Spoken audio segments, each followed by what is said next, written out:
In this video, we're looking at the antiderivative graphs. So before we begin, I want to cover some terminology.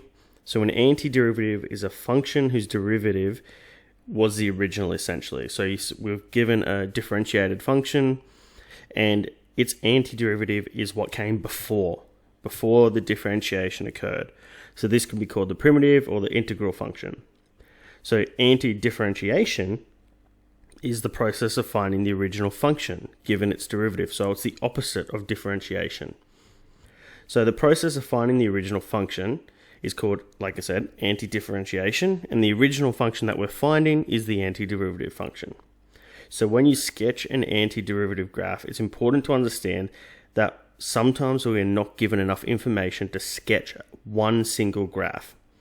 All right, there's no way of knowing what the y values are of any of the stationary points unless we are given a fixed point on the graph. If we are given a fixed point, we can do a unique graph. Otherwise, we need to sketch what we call a family of curves. So when we've got some steps when we're going to convert a differentiated function to its original antiderivative function. So the first couple of notes you need to remember are your x-intercepts are where the original function has a zero gradient. What this means is this is a stationary or a turning point in the graph. So another thing to remember is when the differentiated graph is above the x-axis, the original graph has a positive gradient where it's increasing, so it's going upwards. Whereas if the differentiated graph is below the x-axis, the original graph has a negative gradient, so it's going down. So we're going to do some examples here so you can see what I'm talking about. So we're going to have some functions graphed, and we need to sketch the antiderivative of these functions. So here we have a graph, and I want to make some notes first. So when x is less than -4, I know my graph has a negative gradient, or it's decreasing, because it's below the x-axis. All right. The next thing I need to note is what's happening at -4. I know there's going to be a point there. So when x is -4, we have a turning point, so a TP, and I know it's going to be a minimum. The next thing we need to look at is what's happening between our next section, because if you have a look, I'm kind of breaking it up into its sections and identifying what's happening in each of these. So obviously my next part is going to be when it's between -4 and -1. Now because it's above the x-axis, I know it's increasing at this point. We then look at our next point when x equals -1. So because I was increasing, I've now hit a maximum and I'm starting to go, well, we'll see if we're going back down. So the next section, so I'll do between here now, this is the section I'm covering. So between -1 and 3, it's below the x-axis, so we're decreasing. And then if I rub this out, I'll show you we're doing anything over this side now. Before we do that, we still got our point at 3, so when x equals 3, I'm going to have another minimum.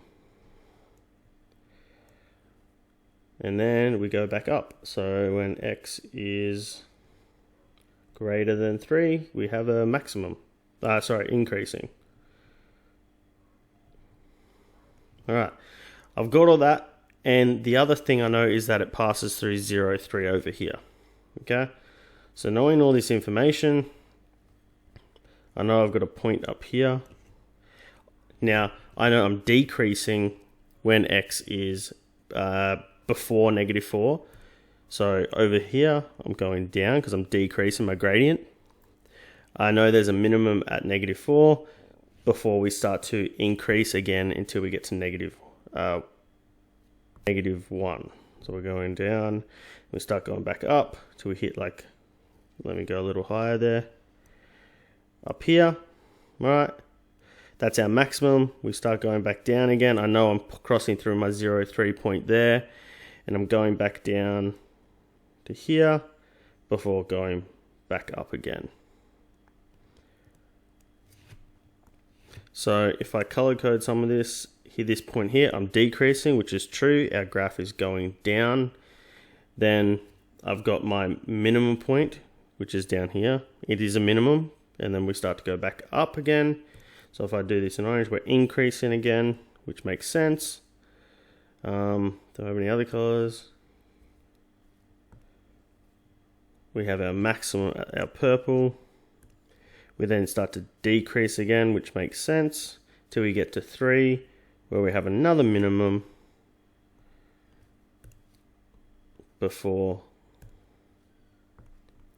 we start to increase again here. So if you look at the colors, we're decreasing at the first part. We hit our minimum at -4, then we go back up in our orange, and then, so you write down these notes on the side, and that can help you graph. So here we have another one. So this is 0. So when x is less than 0, we're above the x, so we're increasing. Then at 0, we have a maximum. Then we have 0 is less than x, which is less than 5. And we're below the x-axis, so we're decreasing. Then we have when x is 5. We have a minimum. And then when x is greater than 5, we are above the x-axis, so we're increasing. Alright, so I'll put my... Oh, we also know we're at 0, 1. So we know we're crossing here at 1. Right, so we can show it going up because we're increasing. We hit that maximum point, we start to decrease again till we get to our other point at 5, somewhere down here, before we start to increase again. Alright, so here we have to sketch a family of graphs that could represent the antiderivative function of what you see on the screen. Alright, so we start the same way we've done all these in the past. We look at what's happening. So when x is less than x1, we're above, so we're increasing.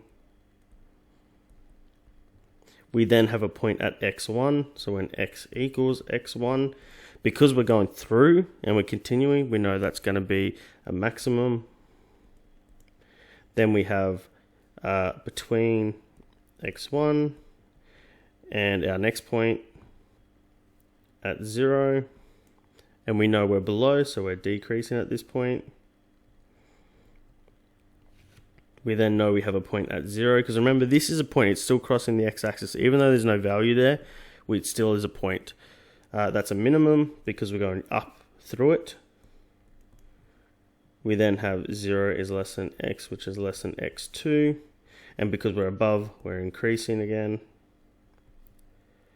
And then finally, we have when x equals x2. We're going through it downwards, so we know we have another maximum there. And then finally, when x is greater than x2, we're below, so we're decreasing. Alright, so we need to put all this together. So we know we're increasing until we get to x1. After we get to x1, we start to decrease until we get to 0, so something like this, before we start to increase again until we get to x2, before we start decreasing again. Now, where the family part of this comes in is that it doesn't necessarily have to be that graph I've just sketched. It could be something like this. It could be something like this. Could be... So if you're noticing, all essentially that's happening when you're doing a family, it's moving up and down the y-axis. So to end the video, remember when we're doing this, your x-intercepts are where the original function has a 0 gradient or a turning point, and these could be maximum or minimums. So when the differentiated graph is above the x-axis, our original graph has a positive gradient, so it's going upwards. And when the differentiated graph is below the x-axis, the original graph has a negative gradient. So it's a good idea to break it up into its parts. So if I had a graph like this, something like this, all right, you would break it into its parts and say, well, what's happening before this part of the x-intercept, what's happening at the x-intercept, what's happening between the x-intercepts if there's more than one, and what's happening outside the other x-intercept. All right, once you have a clear picture of what's going on, you can then sketch your graph.